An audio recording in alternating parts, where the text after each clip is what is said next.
자, 오늘 나눠드린 그 쪽지 시험을 세 번째 시간에 맞춰드리겠습니다. 세 번째 시간 시작할 때.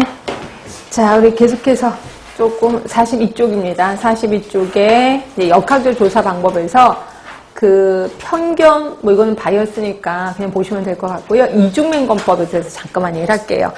자, 이건 그냥 낱말 뜻풀인데, 아까 제가 세 번째, 제3의 역학을 뭐라고 했는지 기억하세요? 제1의 역학은 기술역학, 2의 역학은 분석역학, 제3의 역학은 실험역학. 예, 실험역학에서 이제 실험군이 있고 대조군이 있잖아요.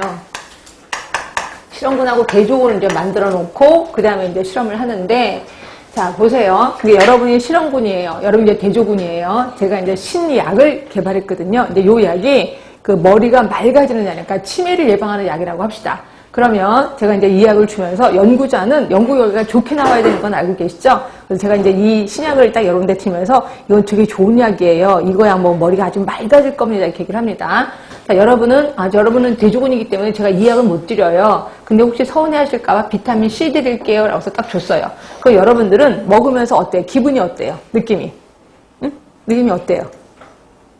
느낌 없어? 아무런 느낌 없어? 그냥 기분이 맑아질 것 같은, 머리가 맑아질 것 같은 느낌이 든단 말이에요.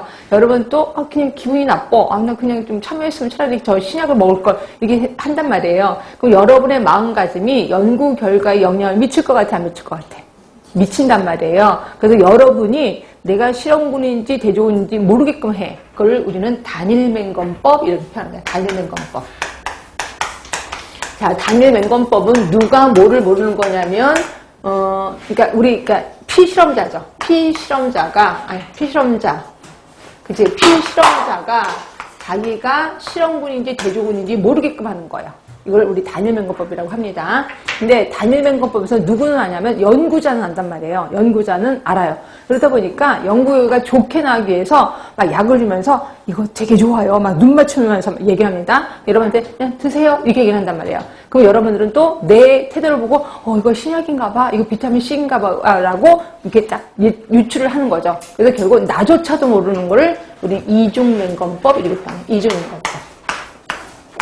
그러니까 이중맹검법은 피실험자도 또 실험자도 이 약이 신약인지 아닌지 모르게끔 만드는 거야. 그러니까 둘 다 모르게끔 하는 거죠. 이걸 우리 이중맹검법이라고 하는 거고요.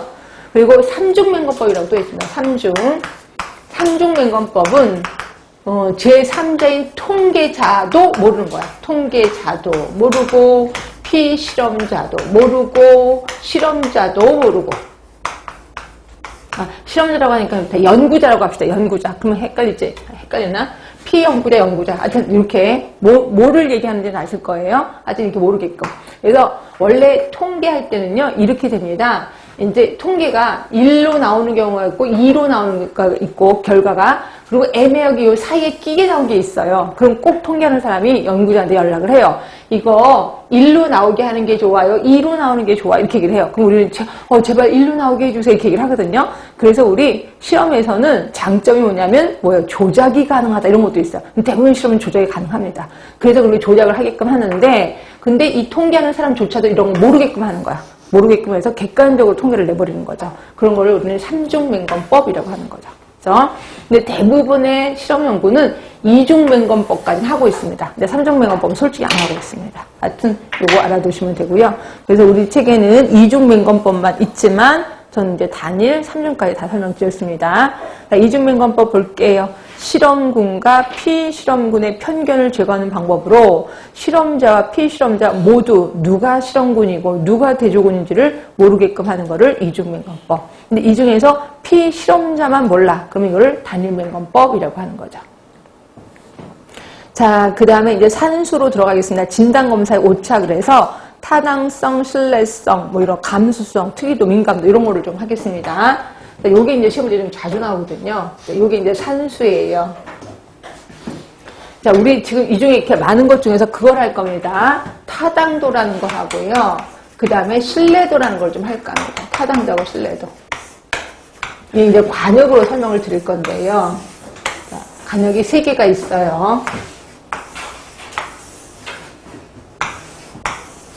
자, 하나의 관역에는 화살이 가운데 다 막혀 있습니다. 하나의 관역에는 화살이 전혀 엉뚱한데 때리고 있어요. 또 하나는 흩어져 있습니다. 흩어져 있습니다. 타당도라는 건 뭐냐면요. 정확도를 얘기합니다. 정확하냐 안 하냐. 정확도를 얘기하는 거고요. 신뢰도는 뭐를 얘기하냐면 믿을만 하냐, 일관성이 있느냐, 요걸 얘기하는 거예요. 일관성이 있느냐. 자, 그러면 요 관역 보세요.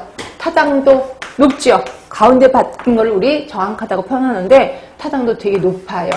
자, 신뢰도 어때요? 신뢰도 항상 같이 뭉쳐있죠. 신뢰도도 높은 편이다 하시면 되고. 자, 요거 어때요? 타당도 전혀 없습니다. 그죠? 근데 신뢰도 어때요? 높죠? 근육, 같이 뭉쳐있잖아요. 신뢰도 높은 편이다. 결국, 우리 학원에 항상 예전 여기는 아니고 다른 팀에 5분씩 늦는 사람이 있었어요. 5분씩. 근데 되게 웃긴 게 시간표를 바꿨거든요. 근데 그로부터 5분 뒤에 딱 문 열고 들어오죠. 소름 쫙 끼치더라고요. 그러니까 이분 어때요? 신뢰도는 엄청난 거죠. 항상 5분 뒤에 오니까. 근데 뭐는 없어요? 타당도는 없다라고 보시면 돼요. 정확하지는 않지만 신뢰도는 높다. 이렇게 보시면 되고요. 결국 대부분의 검사 도구가 타당도는 높지만 신뢰도가 떨어지는, 그러니까 신뢰도는 높지만 타당도가 떨어지는 경우가 굉장히 많습니다. 그러니까 여러분들은, 근데 이런 건 아셔야 돼. 타당도가 높아. 그럼 신뢰도도 높은 편이에요. 그런데 신뢰도가 높다고 해서 무조건 타당도도 높다. 이런 건 아니라. 그러니까 아까 제가 5분 늦게 오는 사람. 요거 생각하시면 됩니다. 하여튼 게 있고요. 자, 요거 어때요? 타당도 얘보다는 높아요. 가운데 가끔 다 때립니다. 근데 쟤보다는 약해요. 그래서 저는 타당도가 중간이다. 이렇게 표현하는 거고요. 자, 신뢰도 없지요. 난리가 났습니다. 그쵸? 이거는 신뢰도가 낮다라고 표현하는 거죠. 그래서 저는 신뢰도하고 타당도를 설명드렸고요. 우리 책에는 없지만 그거랑 또 구분할까 해요. 자, 신뢰도하고 객관도를 좀 구분할까 합니다. 객관도. 가끔가다 객관도가 툭 튀어나올 수도 있어서 이 두 개를 좀 구분하겠습니다. 자, 예를 들어서 제가 이제 체중계를 재는 사람이에요. 체중계를 딱 재는데 한 분이 오셨어요. 그래서 제 몸무게 50인데요. 이렇게 얘기를 했어요. 근데 이분이 저 50 아닌데 다시 한번 재주세요. 이러는 거예요. 다시 줬는데 그래도 50이에요. 이렇게 얘기를 했어요. 그러니까 이제 이분이 나갔다가 이제 화가 났나 봐. 나가서 이제 화장실 가고 막 다 하고 좀 이따 또 온 거예요. 5분 뒤에 또 온 거예요. 다시 한번 재달래요. 그래도 50인데요. 이렇게 얘기를 했어요. 이거는 신뢰도가 높은 거예요. 결국 1분 뒤에 오거나 10분 뒤에 오거나 오후에 오거나 똑같은 결과가 나와. 그럼 이거는 신뢰도가 높다라고 하는 거죠. 자, 반면에 객관도는 뭐냐면, 자, 체중 재는 사람이 여러 사람이에요. 그래서 한 분이 오셨어요. 제가 50. 그 옆에 체중계로 갔어. 거기서도 50. 또 그 체중계 옆에 가서 또 50. 이러면 이거를 객관도가 높다라고 표현하는 겁니다. 이해되시나요? 예, 그러면 신뢰도를 높이려면 여러 사람이 측정해야 돼? 한 사람이 측정해야 돼? 응? 한 사람이 측정해야 돼. 한 사람이 계속 측정해야지 신뢰도가 높습니다. 그런 반면에 객관도가 높으려면 여러 사람이 측정을 해야 됩니다. 그건 객관도가 높아지나. 그러니까 여러 사람이 측정한 거를 평균을 내야 되는 거죠. 이거를 우리 객관도가 높다라고 하는 거고요. 자, 가끔가다 병원에 있으면 이런 경우가 있어요. 이제 한 분이 오셨으면, 이게 특히 이제 부종이 심한 사람, 이 사람의 몸무게를 잴 때 어떻게 재냐면, 같은 간호사가 같은 시간에 같은 체중계를 재고 그리고 환자 옷도 항상 똑같은 옷을 입고 꼭 측정합니다. 뭐를 높이기 위한 걸까요? 신뢰도를 높이기 위한 거죠. 그래서 같은 간호사가 같은 시기에 같은 환자는 같은 옷을 입고 같은 시간에 이거는 신뢰도가 높이기 위한 겁니다.